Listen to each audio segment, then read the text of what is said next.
now we will change to our move on to our second session. We talked about the age when they are born, from infant age to their teenage years. And right now, I would love to give you an opportunity to listen their advices and recommendations of our second teacher, Miss Johnette Orelchikova. She's a supervisor in Junior 2. She loves reading. And right now, I'm switching to English, even though Miss Janet speaks Russian excellently.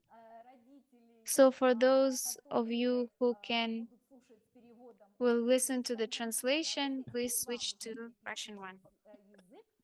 Внизу зума там есть значочек глобус, где вы на него нажимаете и можете переключить на другой язык, который вам будет как бы комфортнее. Поэтому я передаю слово мисс Джанет. Пожалуйста, к вашему вниманию. Thank you, Miss Natalie, for letting me speak about my favorite subject. You know how I love to read. But I also love that teenagers enjoy reading, and that's what I want to speak to you tonight about, how to get your teenager to really, really enjoy reading instead of just forcing them to read. And too often we think that kids learn to read, we did it, we read this fairy tales, we read everything to them when they were little, they know how to read now. Let's leave it to the school will assign things and they can do it on their own. We don't have to worry about it. But that's not true.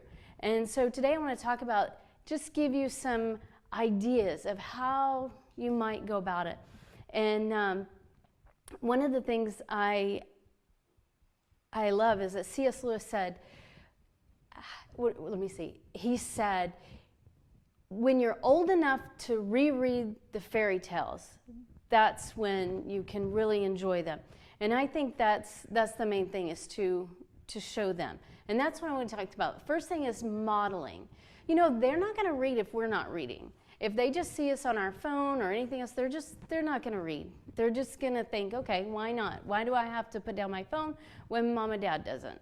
So read an actual book. Take them with you.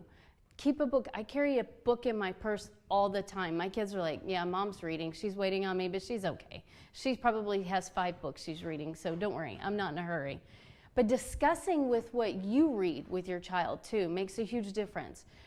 Being able to just talk about, well, I read today, or what did you read today? But mostly about yourself, so that you're modeling that.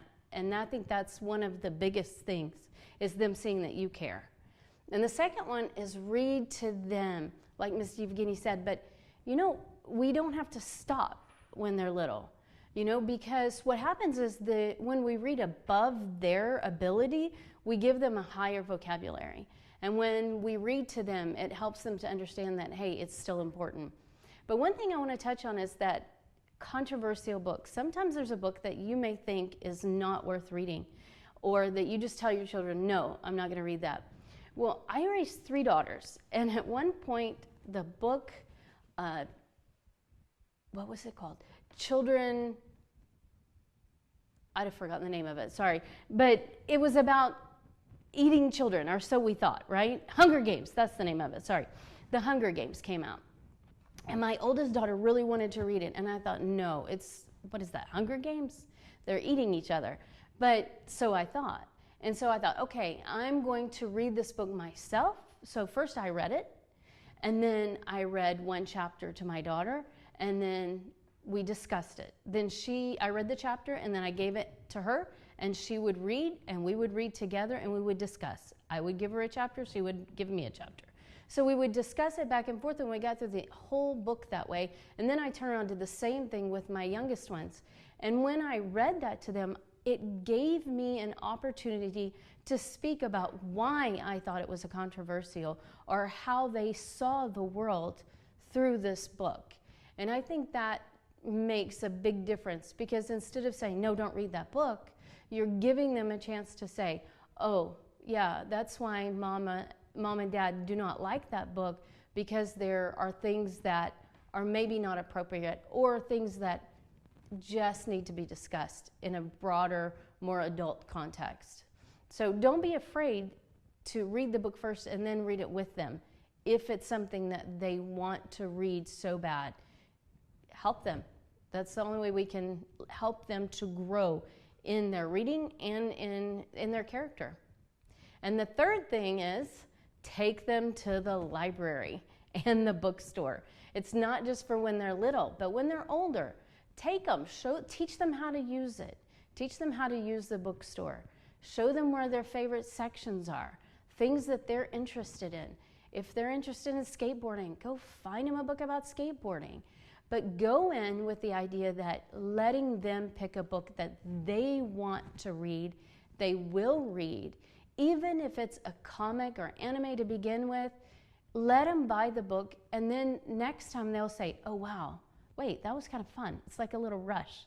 You know, you get it too when you go to buy a new book, you know. So teach them that. Again, modeling that a bookstore is not someplace scary, or a library is not someplace scary. They're all great places where they can find things, even something they want to find.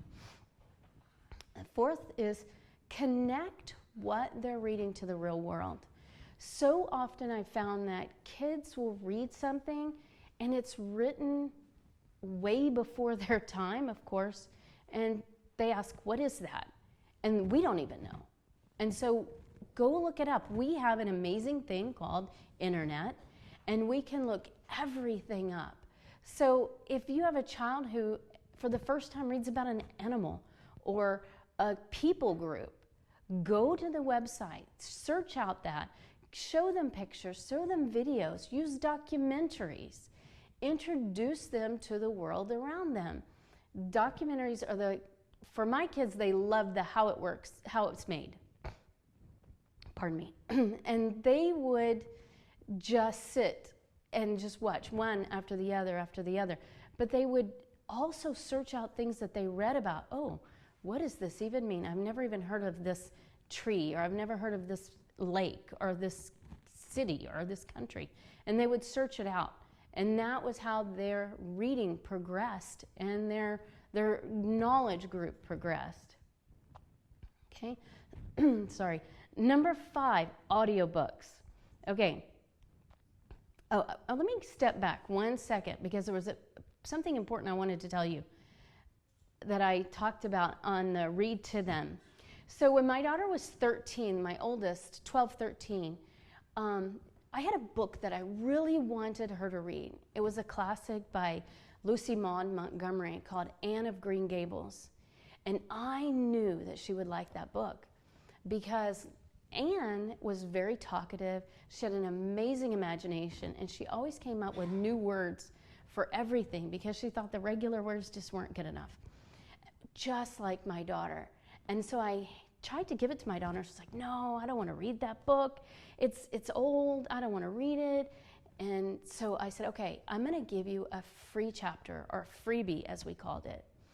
And so that meant that that night I would put her to bed and I would open the book and I would read the first chapter to her with as most excitement as I could in my voice. And she began to laugh so hard and said, it's me, it's me. And I was like, well, yeah, that's why I wanted you to read that book. And the next night she said, Mom, I don't need you anymore. I've already read 5 chapters. So we have to get them excited about something that we know they might like, but they haven't reached for it themselves. So we have to kind of put it down on a shelf where they can reach it by giving them that free chapter and just as an introduction. Okay, so let's go back to 5, audiobooks. Now, I have a child that is dyslexic, and which meant that reading was very difficult for her, but she loved Legos. So I found a compromise. For an hour of Legos, she could listen to an hour of audiobooks, or vice versa. So either way, it was kind of a little bribery. I'm not beneath bribery in this case. And so what I would do is I would give her audiobooks, and we started out with short books, children's books, and then we would begin to progress. So about the age of 13 or 14, I walk into her room And I see she's writing literally with pieces of paper stuck to the wall. And I was like, what are you doing? And she said, well, I've been listening to The Count of Monte Cristo. This book is this thick.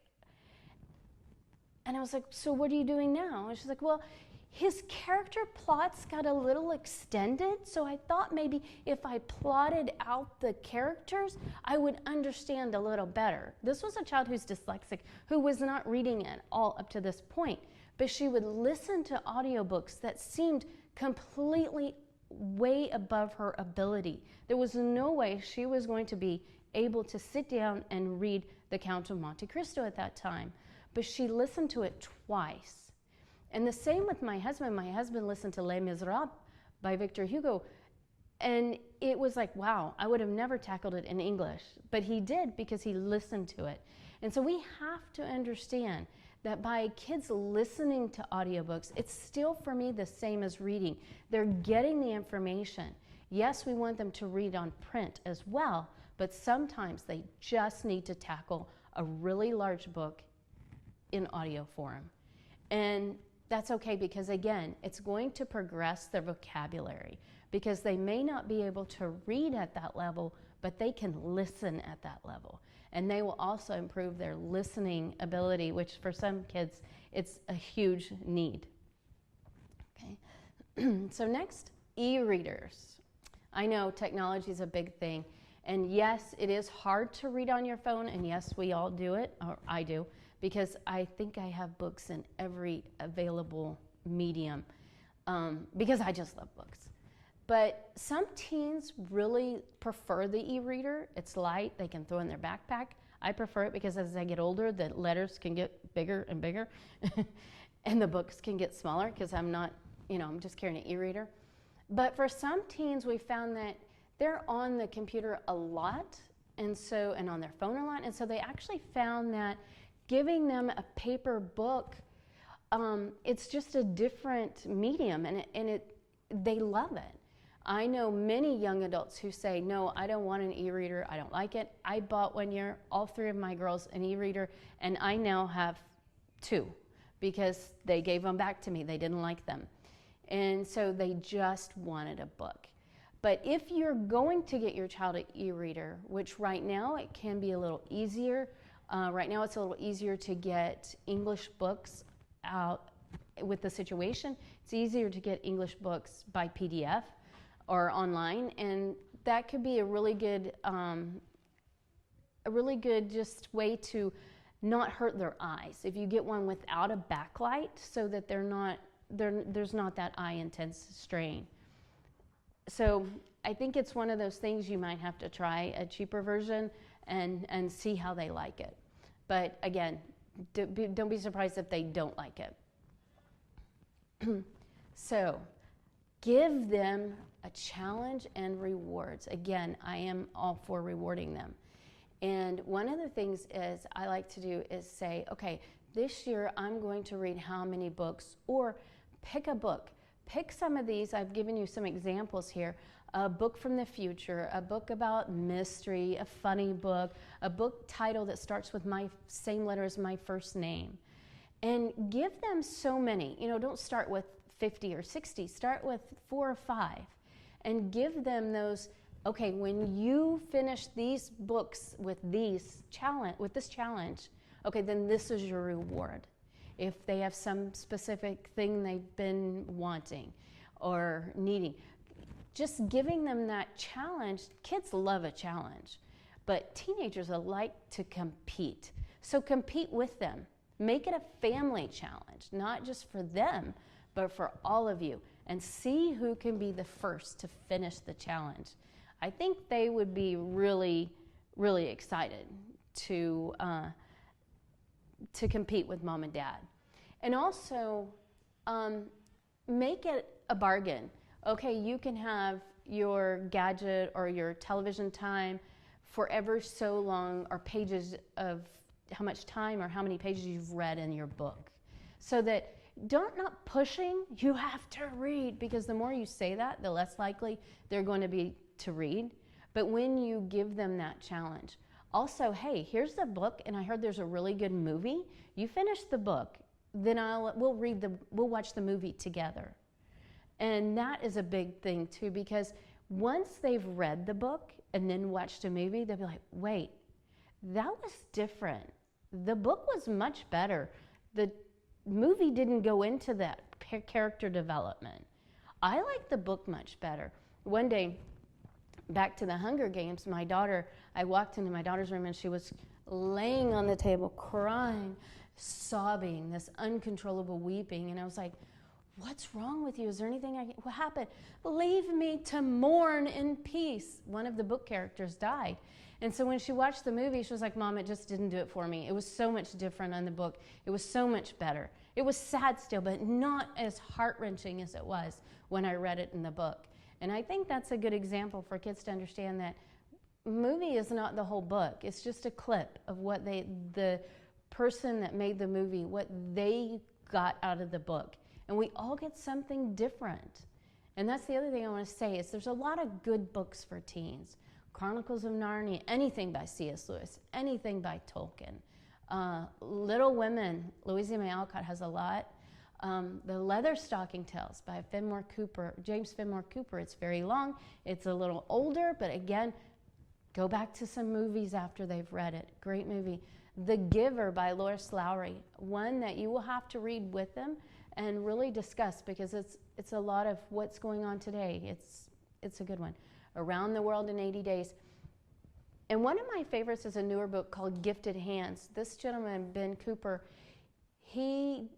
Carson, he actually was failing in his school. He actually was the last in his class, and he was about in 6th grade. And his mother talked to a professor where she was cleaning his house. They were very poor, and the mother worked 3 jobs.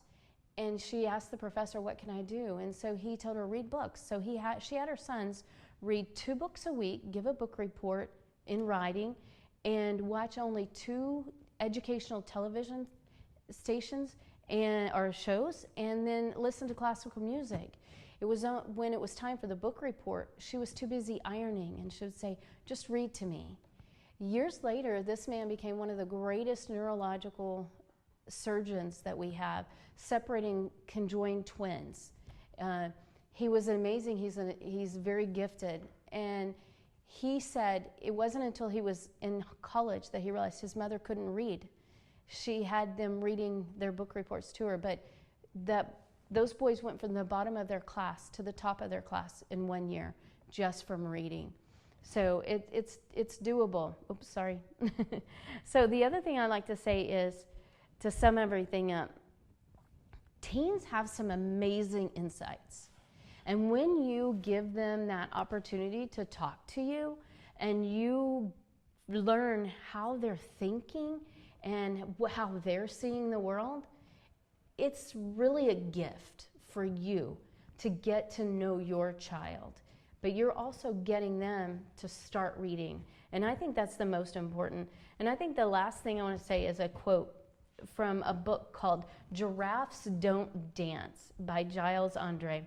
And he said, we all can dance when we find the music we love. And I think that's the key, is finding your child's love, finding a book that they would love.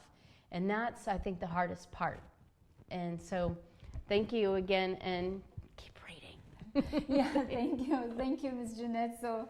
So much. That was wonderful recommendations for parents of teenagers.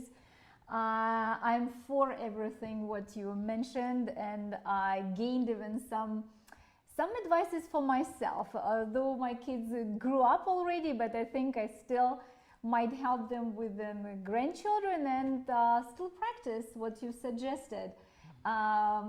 Beside what you mentioned, the books which you loved, what else would you might suggest to parents? I'm sorry. Maybe for the parents also to read, not for the kids, but for the parents.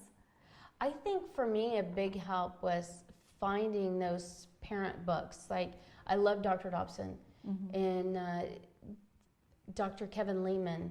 He had some great insights into reading and for parents. But I think the key is really just them seeing you read something that you're interested in. And I remember one night I was sitting in bed,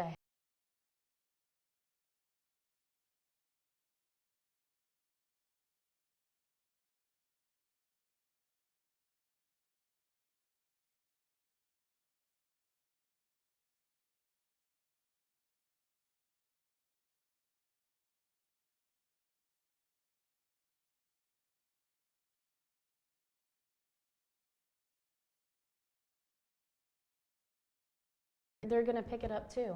And I like to leave strategically placed books. When my kids were little, I bought a set of encyclopedia science books, kids books, and I would leave them in the bathroom.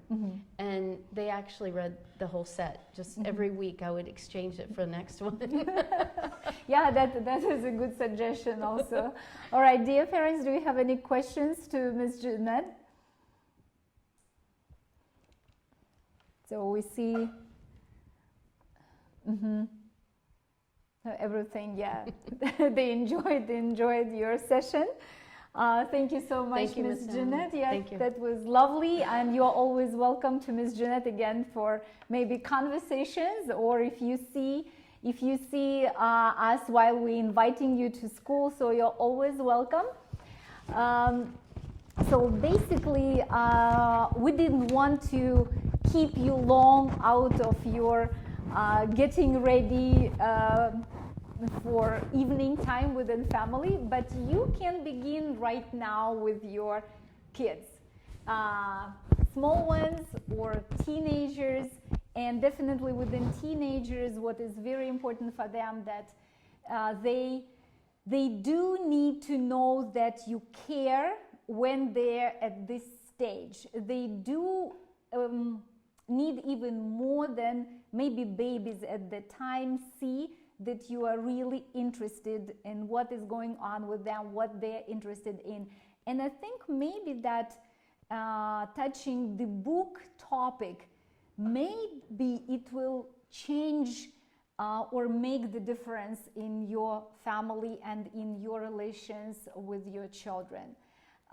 So I do believe that it may happen. Ms. Natalie, totally agree with you, and we'll continue and finish today's gathering of ours in English. And while I was listening to both speakers, to Mrs. Evgenia and to Mrs. Johnette, I remembered the time when, excuse me, my parents would catch me at night time under the blanket with a flashlight reading a book. Today, we catch our kids maybe under the blanket with a phone. And this is a different story. But I also agree that the only way for us to become the epitome or the source of inspiration for our kids is to become readers ourselves. And so that's what we probably, Ms. Natalie, wanted to finish our address to you as parents with, that if you want your kids to switch from gadgets and to do more reading, yes, like it was advised, you have to understand their psychology, you need to introduce books at an early stage, and when they become teenagers, it's a good idea to negotiate the time that they spend in gadgets and they spend on reading. And also, as it was suggested at the very end by Mrs. Johnette, that there are strategic places where you can place a book. And we are doing the same thing at our school, right? Yes. We have places where we have books places, available. yeah. And I even have even maybe an idea to expand this and to have books available right in the halls somewhere, maybe even on the windowsills. We don't have big library, unfortunately, yet, so, but I'm sure we will. But yes, we do have areas. By the way, I want to also let parents know that we have plenty of libraries in Moscow. And those libraries, they are not only for Russian-speaking people. That the main libraries, the kids' library, which is at Kaluzhskaya Metro, it's you can find there. It is free. Everybody just can come in, and they have a special area within books just with pictures. So you may take your youngest one. They have the books in different languages and in English too. They are always welcome. So that is why. Being a foreigner here in Moscow, feel free and visit Moscow libraries. I'm sure you will enjoy those places. Yes, Ms. Natalie, yeah, and I really appreciate how you organized this week, because you were the epitome. I'm using this word over and over again, but I love this word. that our students now go to libraries, and some of them went there for the very first time in their life, which is a great thing. Okay, with this being said, I think we can say thank you to all our viewers, to our parents. We are watching the chat, and thank you for your comments about us being inspirational, Miss Olga. Thank you very much. Strategically left books. I would like to say that we continue our iSOT Connect training seminars, webinars for the parents. And the next one is our Fall Educators Convention for the teachers, but we do invite parents to it also, Mr. Len? Absolutely, am I right? yes. So absolutely, you can yes. mention the dates of that conference, which is going to be during our fall vacations for children, just 2 days. And you are welcome to this event, to our school. And we also counted as help to parents, because we're going to discuss a lot of topics which might help you and you may be interested in. So it's going to be the November 2nd and 3rd. Did they get the dates right? Because I don't have them at my fingertips, but I believe it is the 2nd and the 3rd of November. And you're welcome to first register on our website. You can go right there, School of Tomorrow Center, find the events page and register for this particular event. You can participate online. You can come. You can lie on campus and do it in a conference hall with all of us. We would really appreciate your participation, and I believe that you'll get some insights into education of your own children. Right, and then tomorrow we have our closing ceremonies. 3 we are gonna stream, so you will get the links tonight. You are welcome to watch those events tomorrow from preschool up to junior 4 class. So we're gonna stream. Please welcome and watch your kids how we celebrated this week. And then, yes, we do continue this topic the whole year, and we would like to sum up in spring already within Literature Week, which hopefully will happen in May. So please encourage us. Encourage your students, and you are welcome to participate. So if you have something to offer, to share with the kids within school, you're always welcome. Feel free just to inform us. Just to make correction, Ms. Olga, advised us, the conference will be November 1st and 2nd. Okay, these are the days, Tuesday and Wednesday. And again, yes, we invite you to our closing of the National Week, either online or online. Okay, thank you, Ms. Natalie. We understand that you would love to eat all the national food, but online is okay. Only, yes. So we'll be streaming our events.